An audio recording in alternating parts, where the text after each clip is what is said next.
Faisons un exemple des gains à l'échange avec les avantages comparatifs. Donc, des olives et du vin.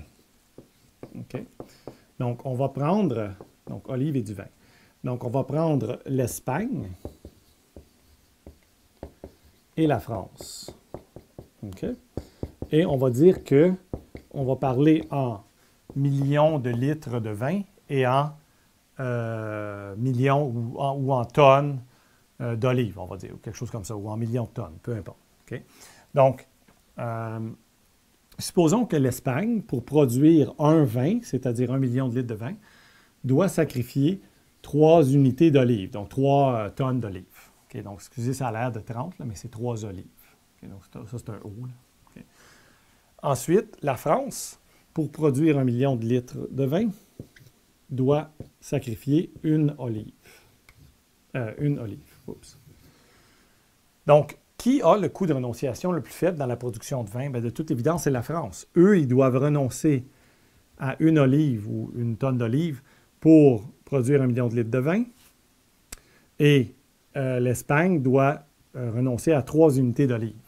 Et donc, la France prend le vin okay, et l'Espagne va choisir les olives. Donc, chacun se spécialise dans la chose qui le désavantage le moins. Donc, supposons qu'en ce moment, la France, on va y aller dans l'ordre, donc l'Espagne et la France, okay, 3 vins et 2 olives en autarcie, c'est-à-dire sans échanges commerciaux. Et la France a 4 vins et 4 olives. Okay? Donc, ça, c'est en autarcie. Autarcie. Donc, pas de commerce. Autarcie, c'est-à-dire pas de commerce. OK? Et là, ils décident de se spécialiser. Alors, l'Espagne se spécialise complètement. Okay? Ils se spécialisent complètement. Spécialisation. Okay? Spécialisation. L'Espagne sacrifie ses 3 vins. Okay? En sacrifiant 3 vins, elle peut produire quoi de plus en olives? Bien, 3 vins, puis chaque vin vaut, donc elle peut réallouer des ressources, n'est-ce pas, vers les olives. Donc, en ce moment, elle produisait et consommait, parce qu'en autarcie, la consommation et la production, c'est pareil. Donc, elle produisait et consommait 3 vins. Maintenant, elle en produit 0. Donc, ces 3 vins-là, elle peut réallouer tous les travailleurs, la machinerie, les terres, tout ça vers les olives. Et elle gagne combien? Elle gagne 3 x 3, 9 olives. Donc, elle est rendue à 11 olives, donc 0 vin et 11 olives, n'est-ce pas? Et la France, elle se spécialise complètement dans le vin, donc elle annule ça complètement. Et elle produit donc elle sacrifie 4 olives. Elle gagne, donc c'est 1 pour 1, n'est-ce pas? Donc 4 olives vaut 4 vins. Donc elle peut ajouter 4 ici. Donc elle est rendue à 8 vins et 0 olives. Okay, 0 olives. Maintenant, l'échange. Donc pour que l'échange soit mutuellement bénéfique, bien, il faut que le prix soit entre les 2 coûts de renonciation. Donc, disons, un vin sera vendu pour 2 olives, 2 unités d'olives, on s'entend. Donc, 2 tonnes d'olives, 1 million de litres de vin, 2 tonnes d'olives, disons.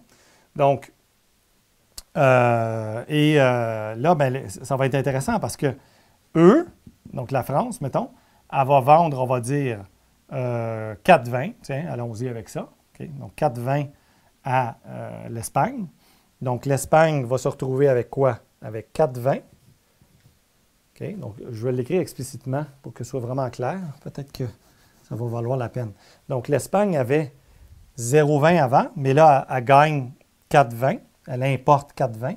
Donc, l'Espagne, ça c'est l'Espagne. Ça c'est la France. OK? Donc, l'Espagne gagne, donc ça fait 0 plus 4 vins. Elle importe, n'est-ce pas? Du vin. Et la France, elle exporte du vin, donc elle avait 8, mais elle en perd 4 à cause de l'exportation. Donc, il lui reste 4. Donc, chacun a maintenant 4 vins et 4 vins. Et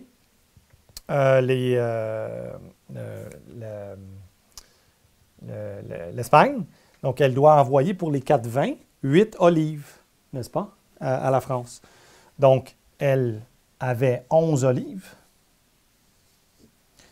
et elle en perd 8. Je vais mettre juste 11 moins 8. Okay, 11 moins 8. Donc, comme ça. Donc, 11 moins 8, ça fait 3 olives, n'est-ce pas? Donc, remarquez, elle en avait 2 ici. Et la France, qu'est-ce qu'elle gagne? Bien, elle a envoyé 4 vins, elle gagne 8 olives. Donc, elle avait 0 olives et elle gagne 8 olives, plus 8. Donc, qu'est-ce qui arrive à la fin de tout ça? Le net de tout ça, c'est quoi? Le net total pour les deux pays ensemble, là. Il y a combien de vins au total dans tout ça? Alors, eux, ils en ont, peu importe comment on le calcule, c'est la même chose. Il y a 8 vins au total. Et c'est surtout ça qui est important. Et il y a 11 olives, n'est-ce pas? Au total. Ça, c'est avec l'échange et la spécialisation et l'échange, donc le commerce international. Et ici, au total, en autarcie, il y avait combien? Il y avait 3 plus 4, ça fait 7 vins, plus 6 olives. Je ne sais pas si vous remarquez, mais pourtant, c'est les deux mêmes pays qui ont les mêmes populations, etc. Tu sais. Il y a eu plus 1 en vin et plus 5 en olives. Et donc, il y a plus de biens et services pour la même population. Donc, la quantité de biens et services divisée par la population, donc le PIB par habitant, a augmenté. C'est comme si on avait trouvé, donc il y a eu un gain, ici, là, je vais le mettre explicitement, plus 1,20, n'est-ce pas? Donc, de là à là. Plus 1,20 de là à là. Et plus 5 olives.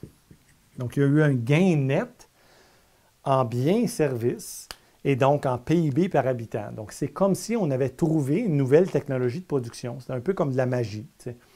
Donc là, on pourrait faire plein d'exemples, mais en général, en agrégé, c'est un gain net pour l'ensemble des parties impliquées. Ça, c'est l'idée fondamentale du commerce international. C'est que c'est échanger, c'est comme une technologie de production, finalement. Donc, importer, c'est comme si tu avais trouvé une nouvelle machine qui permet de produire à moindre coût. Donc, c'est quand même intéressant parce que ça fait augmenter le niveau de vie et c'est ça qui est observé historiquement depuis très longtemps, depuis 200 ans. Les pays qui commercent beaucoup ont des gains au niveau du PIB par habitant, du niveau du matériel.